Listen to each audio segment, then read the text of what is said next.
তো কেমন আছো বন্ধুরা? আশা করি সবাই ভালো আছো। আবারও চলে এলাম মায়ের রান্নাঘরে নতুন একটা রান্না নিয়ে। তো আজকে আমি বানাবো বাঁধাকপি বাটা। তো চলো দেখে নাও কি করে আমি বানাই। তো বন্ধুরা তোমরা দেখতেই পাচ্ছ বাঁধাকপির ওপরের এই মোটা পাতাগুলো আমি নিয়েছি, নরম পাতাটা নিয়ে নিই। তো পাতাগুলো ভালো করে পরিষ্কার করে ধুয়ে ছোট ছোট করে কুচিয়ে নেব। এইভাবে কুচিয়ে নিতে হবে বাঁধাকপির পাতাগুলো। খুব মোটাও নয় আবার একদম পাতলাও নয়, ঠিক এইভাবে কুচিয়ে নিতে হবে। তোমরা দেখতেই পাচ্ছ বন্ধুরা আমি কিভাবে কুচিয়ে নিয়েছি। এইভাবে কুচিয়ে নিতে হবে। কড়া গরম হয়ে গেছে, দিয়ে দেবো সর্ষের তেল।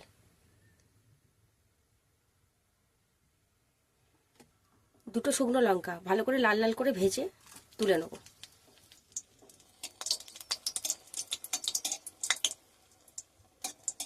বন্ধুরা তোমরা দেখতেই পাচ্ছ লঙ্কাটা ভাজা ভাজা হয়ে গেছে, এটাকে নামিয়ে নেব। ওই একই তেলে দিয়ে দেবো একটা ছোট করে কেটে রাখা পেঁয়াজ। পেঁয়াজটাও ভালোভাবে লাল লাল করে ভেজে নেব।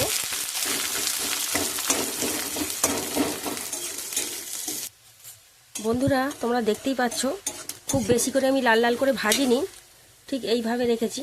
তো পেঁয়াজটাকেও তেল থেকে ছেঁকে নামিয়ে নেব। ওই একই তেলে দিয়ে দেবো 5 ফোড়ন। তোমরা দেখতেই পাচ্ছ বন্ধুরা একদম সামান্য, বেশি দিলে কিন্তু ভালো লাগবে না। এরই সাথে দিয়ে দেবো 8 কোয়ার মতন ছোট ছোট রসুন, আর দেবো কেটে রাখা বাঁধাকপি, স্বাদ অনুযায়ী নুন। এবার ভালো করে একটু নাড়িয়ে চাড়িয়ে নিতে হবে এইভাবে।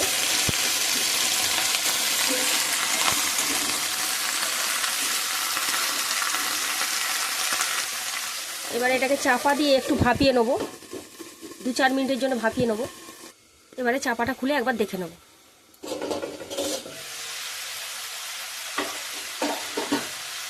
তোমরা দেখতেই পাচ্ছ বন্ধুরা পাতাটা অনেকটা নরম হয়ে গেছে।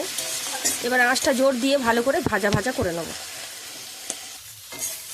তো বন্ধুরা তোমরা দেখতেই পাচ্ছ পাতাটা আমাদের ভাজা ভাজা হয়ে গেছে, এবারে নামিয়ে নেব।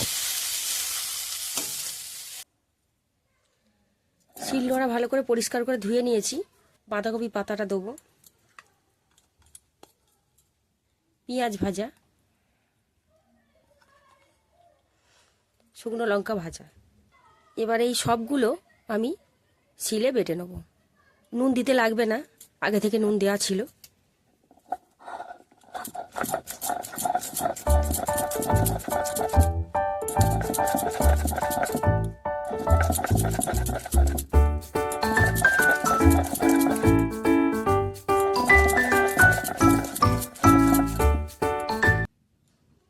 তোমরা দেখতেই পাচ্ছ বন্ধুরা এইভাবে ভালো করে শিলে বেটে নেব।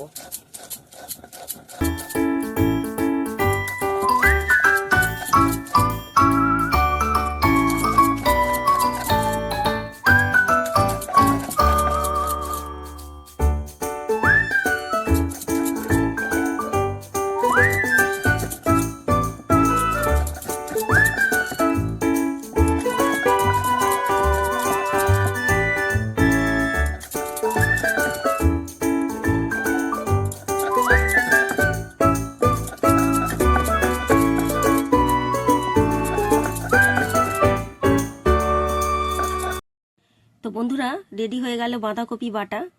তো এইভাবে বাড়িতে বানিয়ে খেয়ে দেখো, আশা করছি ভালো লাগবে। তো ফিরে আসছি কোনো নতুন ভিডিও নিয়ে। সবাই সুস্থ থেকো, ভালো থেকো। নমস্কার।